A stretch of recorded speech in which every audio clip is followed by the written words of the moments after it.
నేను రోజు చెప్తున్నా కదా మీకు పూర్తిగా పార్టీనే మడతపెట్టేశారు బాబు కూడా. ఎవరిని?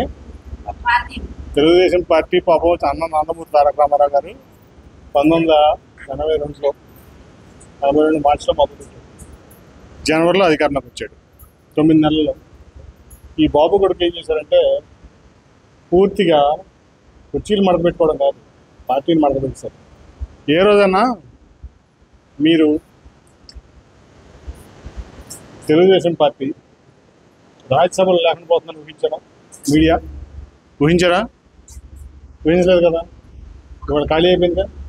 రాజ్యసభలో టీడీపీ 0, అవునా?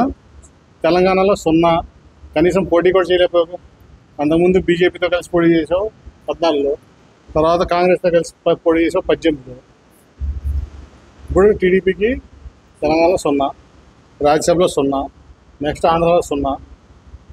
నువ్వు నీ కొడుకు మడత పెట్టుకుని నీ రాష్ట్రం తెలంగాణ వెళ్ళిపోతాడు. పాపం మన మంచి అమ్మాయి, ఎవరు మంచి అమ్మాయి కానీ పాపం ఏమి చేయలేదు, నోరు ఎప్పలేదు, మాట్లాడలేదు, బాబులు బందికాల నుంచి బయటికి రాలేదు. చేయగలిగిందా? ఇప్పుడు ఇంకోటి తెలుసా, కంచించర్లో మరి మీ అందరికీ తెలుసో లేదో, కంచించర్లలో మహిళా కళాశాల 20 కోట్లు పెట్టి మహిళా కళాశాల కట్టిస్తారు ప్రభుత్వం. 20 కోట్లు సార్, 20 కోట్ల ప్రభుత్వ నిధులు తెచ్చి మహిళా కళాశాల కట్టిస్తున్నారు. ఎవరు కట్టిస్తున్నారు? జగన్సే కదా. మరి సమర్థులే కాదా? ఈ నియోజకవర్గానికి అవసరం ఉందా లేదా? ఉందా లేదా? మరి మంచి అమ్మాయి అవసరం ఉందా? అసమర్థురాలు అవసరం ఉందా?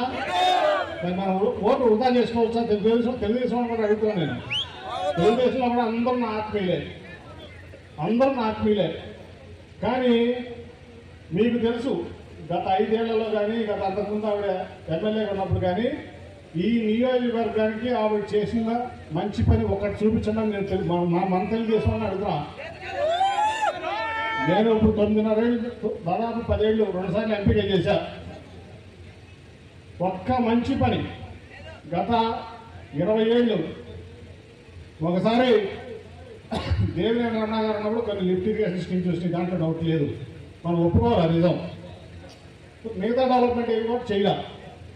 అట్లాగే తర్వాత మన కర్ణాటక కుంపు చేస్తారు ఒక ఆయన మన మీడియాలో, ఇక్కడ మాజీ మంత్రి గారు ఎవరో మీడియాలో మాత్రమే.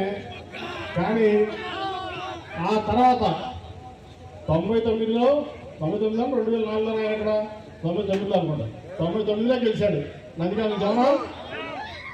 2004లో గెలిచాడు, అవునా? మళ్ళీ ఇక్కడి నుంచి మైలవరం వెళ్ళాడు, మళ్ళీ మైలవరంలో 2014లో మంత్రి అయ్యాడు. ఒక్క పని చేశాడు అక్కడ, ఒక్క పని.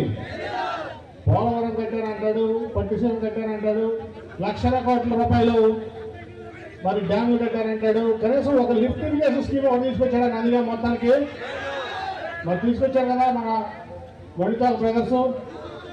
అది సమర్థత అంటే, అది మనకి కావాల్సినటువంటి నాయకత్వం అంటే.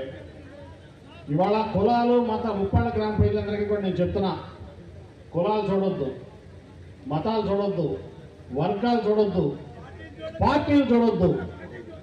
సమర్థవంతమైనటువంటి వ్యక్తులకి, ఈ గ్రామానికి కానీ, ఈ చంద్రపాడు మండలానికి కానీ, ఈ నందిగామ నియోజకవర్గానికి కానీ ఉపయోగపడేటువంటి వ్యక్తుల్ని మీరు ఎన్నుకోవాలని నా విజ్ఞప్తి అందరికీ కూడా. వైఎస్ఆర్సీపీ వాళ్ళకి చెప్తున్నా.